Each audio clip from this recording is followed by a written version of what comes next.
Ya, pemirsa, Badan Perencanaan dan Pembangunan Nasional atau Bappenas memprediksi angka kemiskinan dan pengangguran akan meningkat menjadi 28,69 juta jiwa. Lemahnya daya beli dan rendahnya produktivitas masyarakat menciptakan kemiskinan dan pengangguran terbuka. Dalam rapat kerja dengan DPR, Badan Perencanaan dan Pembangunan Nasional atau Bappenas menyatakan angka kemiskinan meningkat dari 4 juta orang menjadi 28,7 juta orang, meningkat 10,63% dari angka pada tahun 2019, 24,79 juta orang.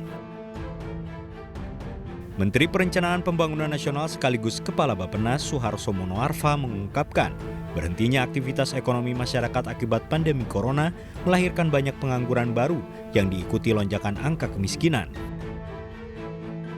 Selain itu, hilangnya jam kerja yang signifikan akibat turunnya kontribusi sektor-sektor penting seperti manufaktur, pariwisata, dan investasi yang turun.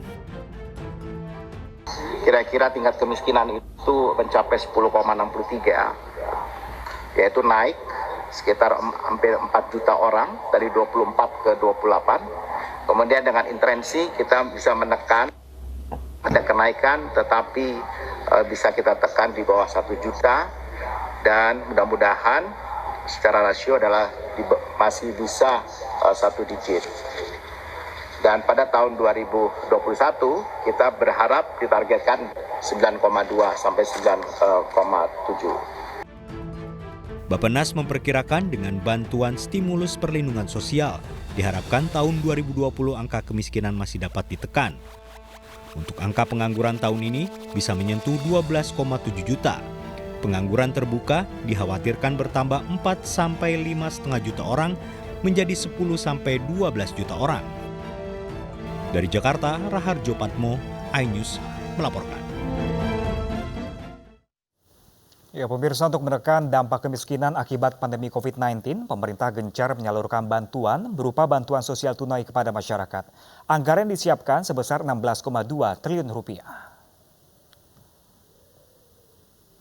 Bantuan sosial tunai yang disediakan pemerintah akan diberikan kepada 9 juta kepala keluarga yang terdampak COVID-19 di seluruh Indonesia dengan anggaran sebesar 16,2 triliun rupiah.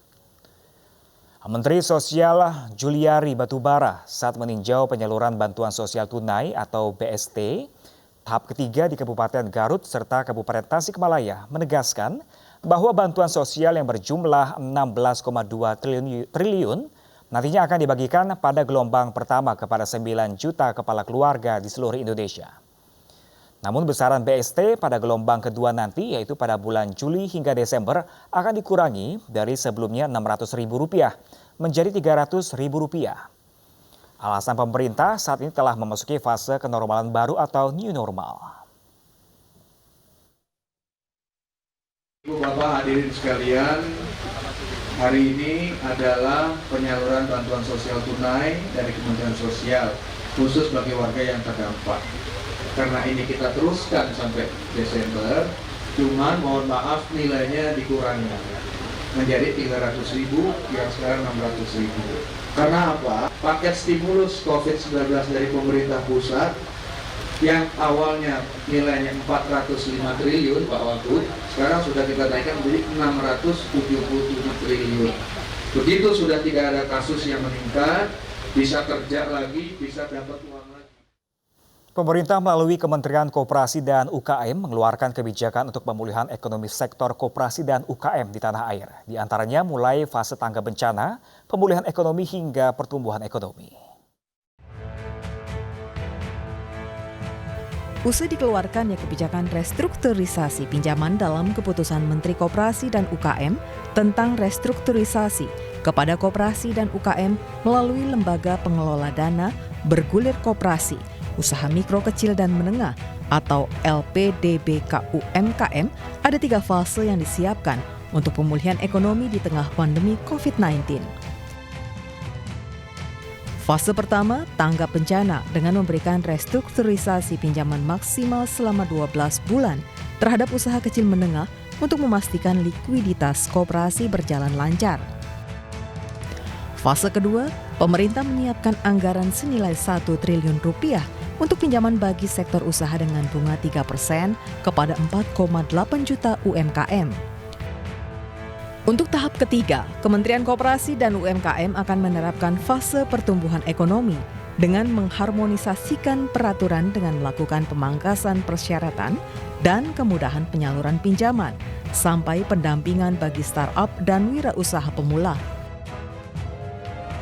Nah, pemerintah menyiapkan skema untuk membantu modal kerja bagi koperasi simpan pinjam, baik itu dalam bentuk relaksasi pinjaman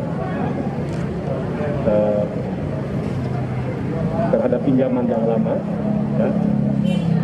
Yang kedua, kita juga bisa memberikan tambahan modal kerja baru. Ya. Jadi ini kenapa ini kita perlu lakukan, karena kita tahu bahwa koperasi simpan pinjam seperti Kopas Keranggan ini peranannya sangat penting untuk memberikan permodalan bagi UMKM. Hingga saat ini terdapat 40 mitra koperasi yang telah memenuhi persyaratan mendapatkan fasilitas restrukturisasi pinjaman. Total dana sebesar 149 miliar rupiah dari 30 koperasi dan 10 UKM. Dari Jakarta, Ade Firmansyah, iNews melaporkan.